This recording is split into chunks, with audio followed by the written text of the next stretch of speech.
Baik, selanjutnya yang ketiga adalah social awareness atau kesadaran sosial. Nah, kesadaran sosial ini kemampuan yang berkaitan dengan empati ya. Empati itu kan artinya kita merasakan apa yang dirasakan oleh orang lain ya. Apa yang orang lain rasakan, misalkan dalam keadaan kesulitan, kita ikut merasakan ya.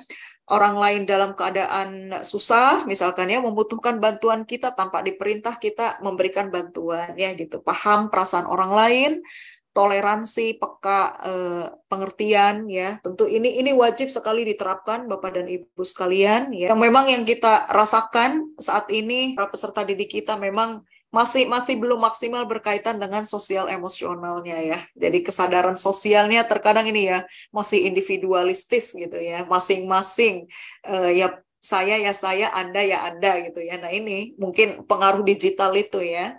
Nah, ini perlu diterapkan Bapak dan Ibu ya. Jadi ketika kita mengajar di kelas, nah kita arahkan anak-anak kita bagaimana cara kita untuk memahami perasaan orang lain ya. Jadi misalkan ketika terluka atau ketika terjatuh tanpa diperintah, anak-anak kita sarankan untuk langsung menghampirinya, langsung membantunya ya gitu. Lalu kemudian selanjutnya penerapan dalam pembelajaran untuk social awareness ini Bapak dan Ibu boleh misalkan kenalkan siswa kita pada keragaman budaya dan toleransi ya. Jadi biar memahami rasa saling menghargai ya, menghargai perbedaan tentunya ya. Misalkan, oh ternyata di negara kita itu berbeda-beda ya, baik dari segi bahasa ya, dari segi agama, budaya, dan lain-lain. Atau bisa juga Bapak dan Ibu untuk mengajak anak-anak misalnya menonton film ini ya, film pendek misalkan. Nah, ini tujuannya tidak hanya untuk sekedar menonton saja Bapak dan Ibu ya, melainkan tontonan ini merupakan tontonan inspirasi bagaimana kita bersimpati, berempati kepada orang lain ya, memberikan kasih sayang, saling menghargai, saling menyayangi. Nah, ini bisa ya, film-film yang menginspirasi. Banyak sekali di YouTube itu film-film pendek ya, boleh untuk diajak para peserta didik kita untuk melihatnya. Nah, ini nih yang booming Bapak dan Ibu berkaitan dengan Upin Ipin ya. Ini anak saya itu dulu itu sering diasuh oleh Upin Ipin ya. Rasanya anteng sekali kalau sudah melihat Upin Ipin ya. Ini menginspirasi sekali ya, filmnya cukup bagus ya, dianjurkan untuk tontonan anak-anak kita ya. Jadi tontonannya jangan hanya sekedar TikTok saja ya. Bisa nih. Jadi film-film pendek yang berdurasi pendek yang menginspirasi itu boleh ya disarankan untuk diterapkan di sekolah Bapak dan Ibu ya. Nah, lalu kemudian role play. Ya, role play ini kan sebagai bagaimana caranya kita sebagai peran. Contoh misalkan dapatkan intimidasi ya atau bully ya dari teman misalkan ya. Nah, kita harus menjadi peran di dalamnya ya. Bukan berarti kita pahlawan kesiangan, bukan ya. Melainkan peran kita adalah misalkan jika ada rekan atau teman anak didik kita mendapatkan intimidasi atau bully ya, kita perlu melerainya ya. Nah, di sana kita harus memiliki peran ya. Walaupun misalkan ada konsekuensi, mungkin kita tidak disukai oleh lawan, mendapat ancaman bisa jadi ya. Akan tetapi di sini memang perlu ya gitu, kesadaran sosial ini. Nah, selanjutnya adalah relationship skill, keterampilan sosial ya. Nah, keterampilan sosial ini kemampuan dalam membangun dan memelihara hubungan yang sehat dengan orang lain, termasuk komunikasi dalam kelompok sendiri maupun orang lain di sekitarnya ya. Misalkan teman, keluarga, guru, dan lain sebagainya. Ini sangat penting sekali Bapak dan Ibu untuk relationship ini. Jadi mampu menyelesaikan konflik secara damai dan mengetahui kapan harus meminta dan menawarkan bantuan. Ya, ini pandai bergaul, pandai sekali ya. Jadi biasanya ini anak-anak ini memang cukup cerdas sekali ya. Pandai bergaul, membangun relasi dengan orang lain, percaya diri ya, ramah, sopan tentunya, open-minded dengan perbedaan, kemampuan berkomunikasi, kemampuan menyelesaikan konflik atau masalah ya. Biasanya ini berkomunikasinya pandai sekali ya. Ketika disuruh, misalkan dalam satu kelompok, disuruh untuk mempresentasikan atau disuruh untuk menyelesaikan tugas ya oleh temannya atau oleh guru ya. Anak ini biasanya bisa saja menolak, tapi dengan bahasanya yang luar biasa gitu ya, bahasa yang cukup bagus. Ibu, misalkan mohon maaf, minggu lalu kan saya sudah presentasi untuk kali ini, boleh tidak misalkan presentasinya itu digantikan oleh yang lain gitu kan ya. Atau ketika dalam satu kelompok, mohon maaf ya, tugasnya saya berikan kepada yang lain saja misalkan ya, atau sebagai ketuanya yang lain saja. Nah ini ya, ini keterampilan sosial. Jadi pandai dalam berkomunikasi sehingga orang bersimpati dan menarik perhatian memang. Jadi komunikasinya baik ya, tidak meledak-ledak misalkan egois ya.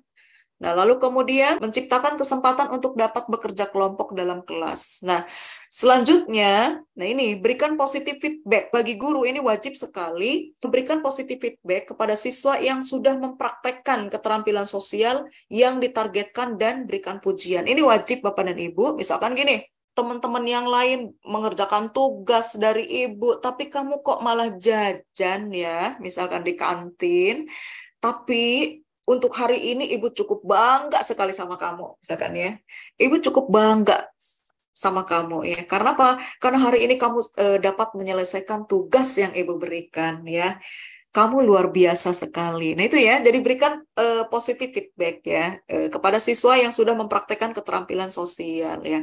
Misalkan, Iteng kamu itu kemarin kok tidak mengerjakan tugas ibu ya, misalkan ya. Kamu kok nyanyi-nyanyi sendiri, atau misalkan kamu kok malah nonton TikTok misalkan. Tapi pada hari ini ibu sangat senang sekali, kamu luar biasa sekali ya. Karena hari ini kamu sangat pintar sekali, sudah bisa menyelesaikan tugas-tugas yang ibu berikan, misalkan gitu ya. Nah ini memang harus diberikan pujian Bapak dan Ibu. Kamu ini memang luar biasa ya, sangat pintar misalkan ya. Ibu cukup senang sekali, ibu bangga sekali ya.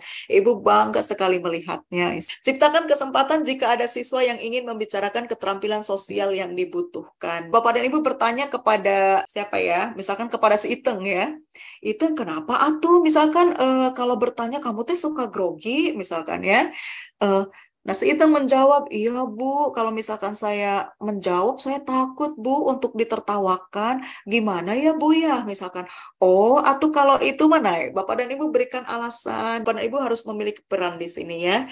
Jadi, kasih kesempatan jika siswa ingin membicarakan keterampilan sosial. Jadi, ternyata selama ini si Iteng grogi menyampaikan jawaban atau menyampaikan pertanyaan dikarenakan khawatir misalkan ditertawakan oleh teman-temannya, khawatir dicibir oleh teman-temannya. Ya, di situ Bapak dan Ibu leluasa untuk memberikan pengarahan kepada si Iteng ini. Nah ini ya untuk relationship skill. Oke, selanjutnya adalah responsible decision making, kemampuan pengambilan keputusan yang bertanggung jawab. Nah ini kemampuan dalam mengambil keputusan dengan pertimbangan konsekuensi dari setiap keputusan sehingga keputusan yang diambil tepat dan tidak merugikan orang lain atau melanggar aturan yang berlaku ya.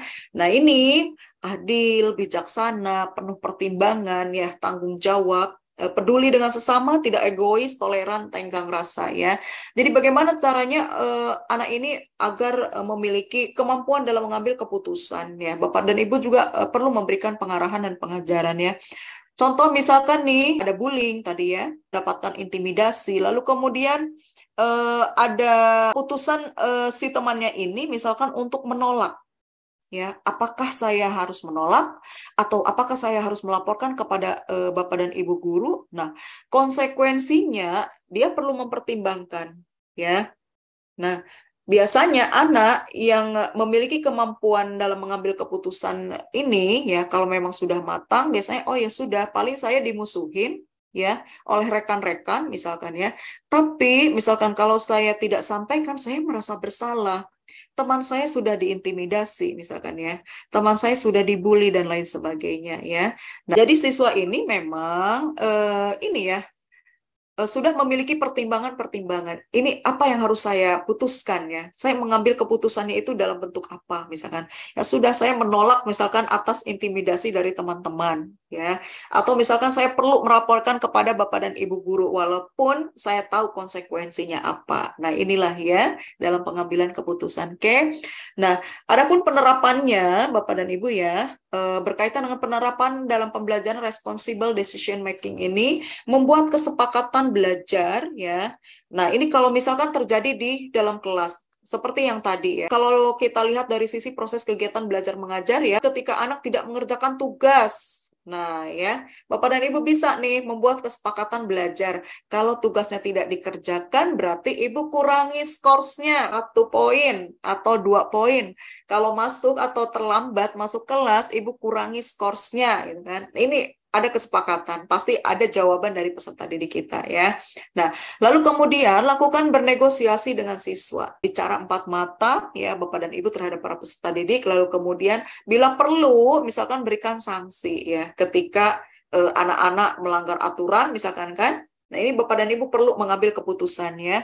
Atau jika kita dengan anak-anak yang cukup baik, karakternya baik ya, lalu kemudian akademiknya baik misalkan ya, sosialnya juga baik, Bapak dan Ibu perlu memberikan reward atau punishment ya, penghargaan kepada para peserta didik kita.